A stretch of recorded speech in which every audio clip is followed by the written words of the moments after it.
Բարի գալուսիվիլներ տաղավարում հյուրընկալել եմ քաղաքական վերլուծաբան Հակոբ Բադալյան։ Բարև ձեզ։ Շնորհակալ եմ հրավերը ընդունելու համար։ Պարոն Բադալյան, քննարկելու ենք ձեզ հետ վերջին օրերին Ռոբերտ Քոչարյանի եւ նրա ընտանիքի հետ կապվող բիզնեսների շուրջ եւ ընդհանրապես նրան շուրջ տեղի ունեցողի մասին, որը սկսվեց մեծ հաշվով վարչապետ Նիկոլ Փաշինյանի եւ Ռոբերտ Քոչարյանի որդի Լևոն Քոչարյանի միջև խորհրդարանում այս հարց ու պատասխանի կամ լեզվակռվի ֆոնին կամ դրանից հետո եւ մոտավորապես այնպիսի հայտարարությունների ֆոնին, որ կառավարության ղեկավարը ասում էր, որտեղից ձեզ այդքան գումար, ինչու ես, չգիտեմ, 8 տարի կառավարել եմ, նման հնարավորություններ չունեմ, իսկ դրանից դատախազությունը մինչեւ 200 միլիոն դոլարի գույք եւ դրամական միջոցներ է պահանջում, մեծ հաշվով դրան հետևեցին հաջորդ օրը տեղի ունեցավ, այնինչ տեղի ունեցավ, հիմա բիզնեսների մեծ մասը կապարակնքված է, Սեդրակ Քոչարյանը գտնվում է անազատության մեջ, Ռոբերտ Քոչարյանը հիվանդանոցում է, եթե չեմ սխալվում, իսկ Լևոն Քոչարյանը դե պատգամավորի իր հետ կապված դեռ գործընթացներ չկան։ Ինչ է տեղի ունենում, սա հերթական, չգիտեմ, Ռոբերտ Քոչարյանի հետ կապված եւ նրա շուրջ գործողություններն են, թե այլ ավելի մեծ, ինչպես քաղաքական ինչ-որ գործընթացի մաս է։ Մասշտաբից դատելով եւ բնույթից դատելով չենք կարող ասել, որ հերթական է այդ թվում նաեւ Ռոբերտ Քոչարյանի շուրջ եւ նաեւ այն հարց ու պատասխանը, որ եղավ խորհրդարանում, դա ակնհայտորեն ավելի շուտ առիթ է, քան բուն պատճառը, որովհետեւ հաջորդած գործողություններն այնպիսին էին, որ դրանք կարող էին պլանավորված լինել եւ կազմակերպված լինել նախապես։ Ըստ այդմ կարծում եմ բուն պատճառները միանգամից եւ իմպուլսիվ ինչ-որ գործողություններ չէին դրանք։ Այո, ես կարծում եմ այնպես չէ, որ Փաշինյանը ինչ-որ արտահայտություններ լսեց Լևոն Քոչարյանից եւ որոշեց հաշվեհարդար տեսնել։ Համենայն դեպս հաջորդած գործողությունների մասշտաբը թույլ է տալիս մտածել, որ դրանք առավել վաղ պլանավորված եւ կանխորոշված գործողություններ էին եւ սա հիմք է տալիս եզրակացնելու, որ պատճառները շատ ավելի խորքային են։ Իմ կարծիքով, իմ գնահատմամբ դրանք հնկած չեն Հայաստանի ներքաղաքական դաշտում, այլ ավելի շուտ հնարավոր է Հայաստանի շուրջ արտաքին քաղաքական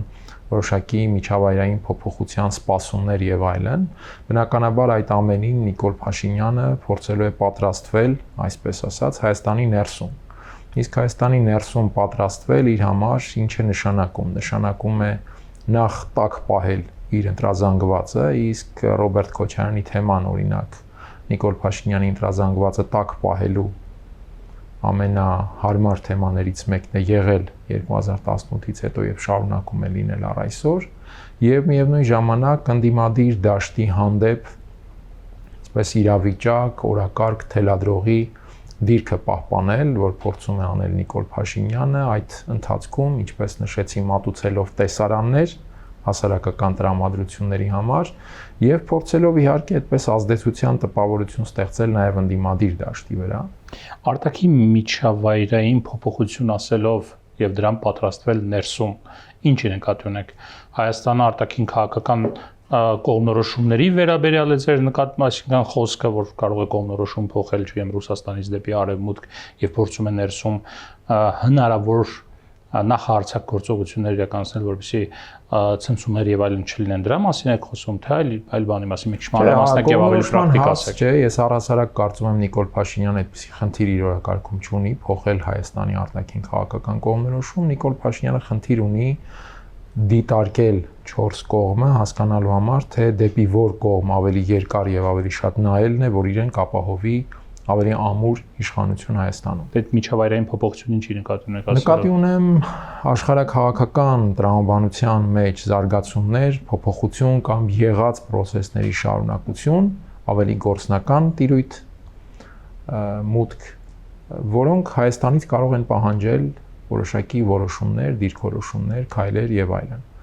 Սկսած այդ թվում հայ-ադրբեջանական process-ից, որը նվազագույնն է, հնարավոր փոփոխություն, նոր այդ փոփոխությունը կապված այսպես կոչված անկլավների հետ, սահմանազատման եւ սահմանագծման գործընթացի հետ, այսինքն մենք գիտենք, որ այդ օրակարգը կա։ Միքայելյանի գործողության մասին չի խոսքը, բավական մեծ փաթեթի մասին է։ Գործողության մասին չէ, որ լինելու է ենթադրենք չորեքշաբթի եւ Փաշինյանը պատրաստվում է 5շաբթի դրան արձագանքելուն։ Խոսքը հենց միջավայրում փոփոխությունների մասին է, որոնք ամենևին այնպես չէ, որ կարող են լինել անշրջելի, այսինքն այդ փոփոխությունները անընդհատ տեղի են ունենում, բայց մենք տեսնում ենք, որ աշնանը միջազգային զարգացումները կարող են թևակողել նոր տրամաբանության փուլ կապված մի շարք հանգամանքների հետ եւ դրանք իրենց ազդեցություն ունենալու են նաեւ Հայաստանի վրա, Կովկասի վրա եւ Հայաստանի վրա։ Օրինակ, մի քանի օր անց լինելու է Շանհայի գործակցության կազմակերպության գագաթնաժողովը Կիրգիզիայում։ Եվ այստեղ հասկանում ենք, որ այս կազմակերպությունը առնվազն Ռուսաստանի եւ Չինաստանի ներկայության բերումով զուգահեռ նաեւ Հնդկաստանը, նաեւ Իրանը մենք տեսնում ենք, թե անմիջականորեն աշխարհաքաղաքական ակտիվ process-ներին առնչվող ինչպիսի շրջանակ կա այս կազմակերպությունում։ Հայաստանը ցանկանում է այդ կազմակերպությունում անդամակցություն հիշում ենք Հայաստանի հայտը, այո, եւ պարզ չէ թե այդ հայտի ճակատագիրը ինչ է լինելու այս գագաթնաժողովին, նախորդին մերժվեց։ Սպասվում է միջանկյալ ընտրությունը Միացյալ Նահանգներում եւ մենք տեսնում ենք, որ այդ ընտրությանն ընդառաջ տեղի է ունենում կենտրոնական հետախուզական վարչության ղեկավարի այցը Մոսկվա։ Ընդ որում ազդարարված էր, որ դա տեղի կունենա հոկտեմբերին եւ խոսվում էր, որ Ռեդկլիֆը կայցելի Սանկտ Պետերբուրգ, բայց հանկարծ տեսնում ենք օգոստոսի վերջին այդ այցն է տեղի ունենում Մոսկվա եւ սա վկայում է, որ անշուշտ ծավալվում են լուրջ քննարկումներ, որովհետեւ հնգամյա դադարից հետո այդ այցը չէր կարող պարզապես այց լինել։ Նույն Ռուսաստանում Պետդումայի ընտրությունը, թեպետ թվում է, թե այստեղ ամենականխատեսելի ընտրությունն է սպասվում, այդուհանդերձ Ռուսաստանում եւս ներէլիտային զարգացումներ են եւ փոփոխությունների միտումներ են։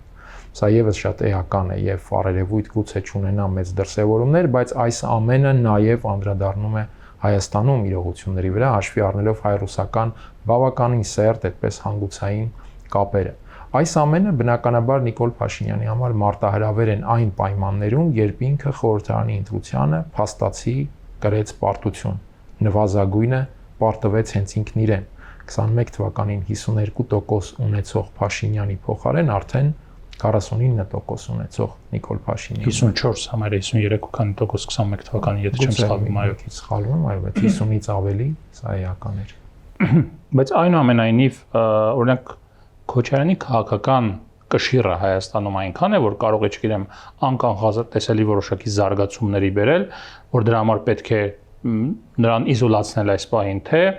եւ այդ համատեքստում, ինչպես դուք եք նկարագրում աշխարհաքաղաքական բարդ, թե դա ավելի շատ նրա մասին է, որ Քոչարյանը դեռևս հնարավորություն է, ինչպես ասացիք, սեփական էլեկտորատը ակտիվ պահելու։ Ես չեմ կարծում, որ Ռոբերտ Քոչարյանը այն քաղաքական ներուժ ունի այսօր, որ կարող է Հայաստանի ներսում ինչ-որ հիմնարար փոփոխություններ խթանել ինքն իրենով, իր քաղաքական ռեսուրսով, եւ Փաշինյանը այս մտավախությամբ չէ, որ կատարում է այդ գործողությունները, բայց Ռոբերտ Քոչարյանը Հայաստանում խորհրդարանական առնվազն երկրորդ դիրքում գտնվող ընդդիմության առաջնորդող ուժն է։ Ընդդիմության մեջ, այո, երկրորդ։ Եվ ըստ էության բավականին էական դերակատարում ունի ընդհանուր ընդդիմադիր կոնֆիգուրացիայում, որը իհարկե ենթարկվել է փոփոխության եւ այս փոփոխությունը եւս էական է եւ այս ամենի պարագայում իհարկե թիրախավորել բավականին նշանակալի բաղադրիչ հանդիսացող ուժին, սա նշանակում է նաեւ ձևավորել որոշակի հնարավորություններ իր արտաքին խաղի համար, հատկապես եթե հաշվի առնենք, որ Ռոբերտ Քոչարյանը ինքն էլ չի թաքցնում, որ իր քաղաքական, այսպես ասենք, կապիտալի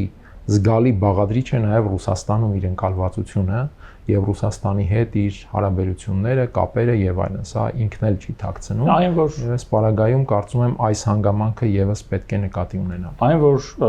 Ռոբերտ Քոչարյանի եւ նրա ընտանիքի հետ կապվող բիզնեսների հետ մոտավորապես նույն ձևի գործողություններ տեղի ունեցան մեկ օրում բոլոր տեղերում հետ ուրեմն խոզարկություններ, կապարակնքումներ հիմնական մասում եւ այլն։ Այն ինչ տեղի ունեցավ դրանից առաջ շաբաթներ առաջ Ծառուկյանի բիզնեսների հետ, հա, կարող ենք ասել, որ սա մի շղթայի մաս է, Ծառուկյանի մասով, Ծառուկյան Քոչարյան, եւ երկրորդը այս գործողությունները ազդակ են Ռուսաստանին, թե ոչ, հաշվի առնելով ձեր ասածը, որ դրանք նաև Ռուսաստանում արտաքին լեգիտիմության որոշակի հարցեր ունեին։ Պաշարում։ Ես կարծում եմ ազդակ են ոչ այնքան անմիջականորեն այսպես Ռուսաստանին, որքան Ռուսաստանում ներիշխանական կամ այսպես տնտեսակաղաքական էլիտայի որոշակի շրջանակների։ Ես դրա համար նշեցի, որ Պետդումայի ընտրությունը թեպետ թվում է կանխատեսելի միանգամայն, որ իշխող կուսակցությունը հաղթելու է, Այդուհանդերձ Ռուսաստանի վերնախավի ներսում մի շարք հանգամանքներով օբյեկտիվ եւ սուբյեկտիվ պայմանավորված տեղի է ունենում այդ շատ մեծ մրցակցությունը դերերի փոփոխության, ազդեցությունների փոփոխության եւ այլնի շուրջ եւ խոշոր հաշվով ռուսաստանյան փորձագետներն անգամ ոչ այն փորձագետները, որոնք կրեմլյան քաղաքականության այսպես ակնհայտությունը քաղաքական դաշտում չէ, համակարգի ներսում է։ Դե հետխորհրդային երկրներում ցանկացած բոլոր երկրներում այդ տիպի է իհարկե։ Եվ այս հանգամանքը բնականաբար իր արտացոլում ունենում է նաեւ Հայաստանի վրա, ինչպես նշեցի, հաշվի առնելով հայ-ռուսական բավականին խորը կապերը, թեպետ թվում է, թե այդ կապերը կտրվում են եւ այլն։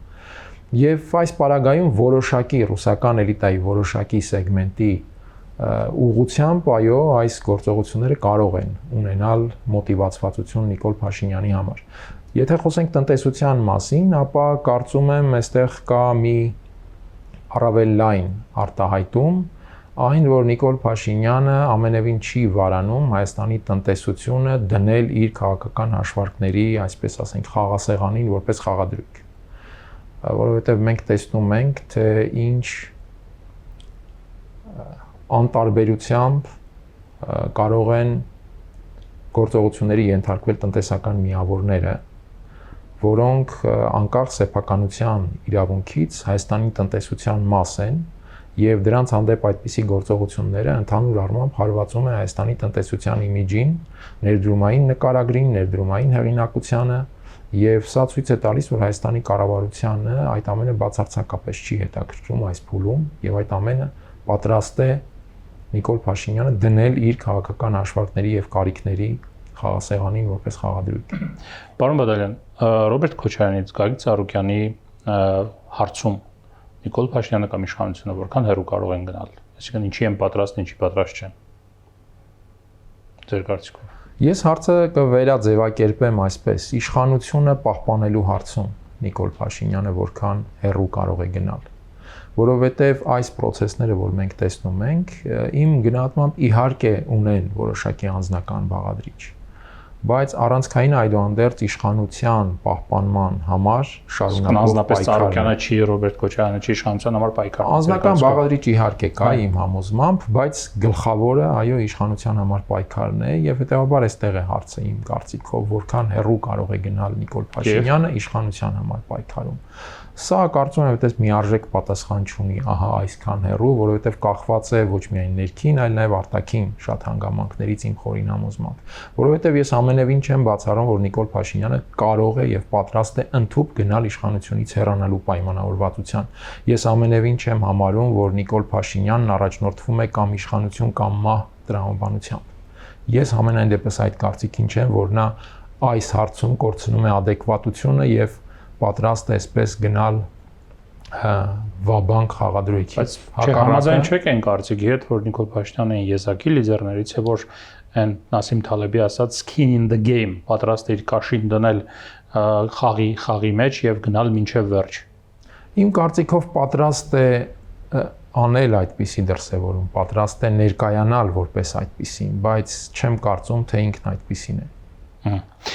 Եվ վերջին հարցը, ուժեղ Հայաստանի հետ կապված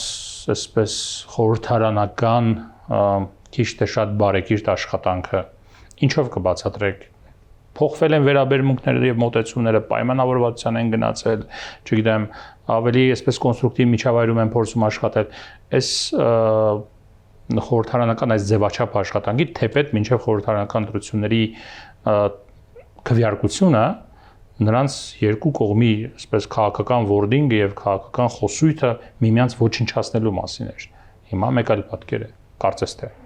Ես այդուհանդերձ կարծում եմ, որ նախընտրական շրջանում օրինակ ուժեղ Հայաստանը այդքան էլ այդ ոչնչացման խոսույթի վրա չէր կատարել իր խաղադրույքը, իհարկե նախընտրական ժանրը իր կանոնները որոշակիորեն թելադրում է, բայց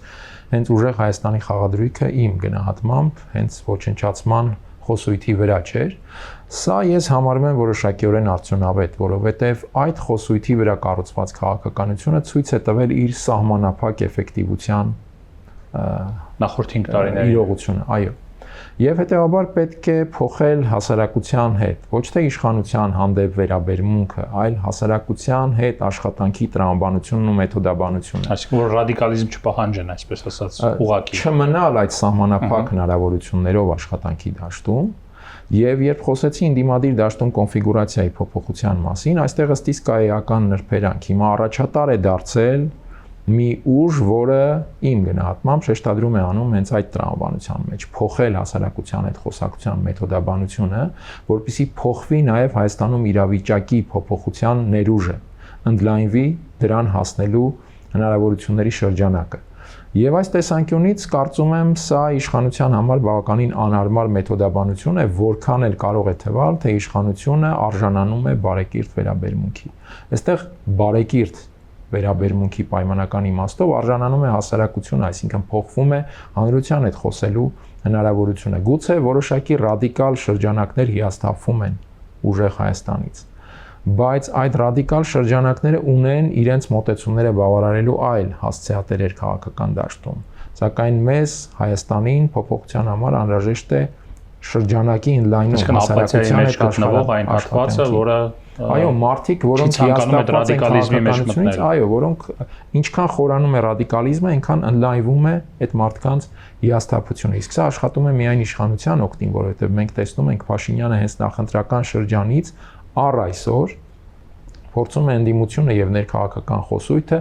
անընդհատ բերել այդ ռադիկալ հաշվեհարդարի փոխհարաբերությունների այդ կոշտ խոսույթի դաշտ։ Հիմա երբ ուժեղ Հայաստանը մնում է դուրս այս դաշտից, ես կարծում եմ սա խորքային իմաստով անհարմարություն է իշխանության համար եւ հենց այս տեսանկյունից եմ գնահատում իրավիճակը եւ փորձում եմ պես չֆիքսվել այդ բարեկիրթ բառի վրա մեր մամուլի շրջանառության մեջ սա այսպես ընդդիմության նահանջի տրամաբանության մեջ է դիտվում, իմ գնահատմամբ սա ոչ թե նահանջի, այլ վերափոխման, մեթոդաբանության վերափոխման տրամաբանությունը եւ առաջին հերթին վերաբերմունք է ոչ թե իշխանության հանդեպ վերաբերմունքի փոփոխություն, այլ հակառակը աշխատանքի մեթոդաբանության փոփոխությունը հասարակության հանդեպ։ Իսկ գլխավորը հենց հասարակություն ընդդիմություն աշխատանքն է։ Պետք է դուրս բերել քաղաքական խոսույթը եւ առհասարակ քաղաքական process-ը իշխանություն, ընդդիմություն այդ արմատական դիմակայության տրամաբանությունից, որտեղ կրկնեմ, ակնհայտ է դրա ներուժի սպառումը ընդդիմության եւ հանրության համար։ Դա ակնհայտորեն ընդդիմության ռեսուրսները շատ ավելի քիչ են, քան իշխանության բազը։ Այս հարաբերակցության պայմաններում բնական է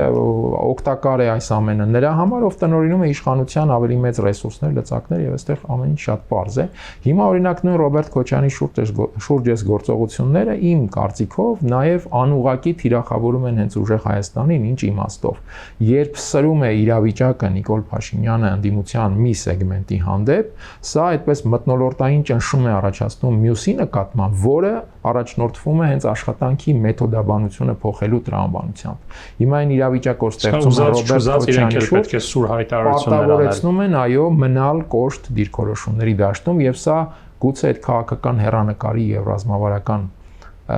գնահատման տեսանկյունից շատ ավելի մեծ մարտահրավեր է հենց ուժեղ Հայաստանի համար, որը ստանձնել է կամա թե ակամա, բայց նկատելիորեն ստանձնել է այդ մեթոդաբանության փոփոխության ֆլագմանի բավականին պատասխանատու եւ իմ կարծիքով շատ կարեւոր դեր է։ Շնորհակալ եմ զրույցի համար։ Սիվիլյանների տաղավարում ես զրուցեցի Հակոբ Բադալյանի հետ։ Առողջ եղեք, կհանդիպենք։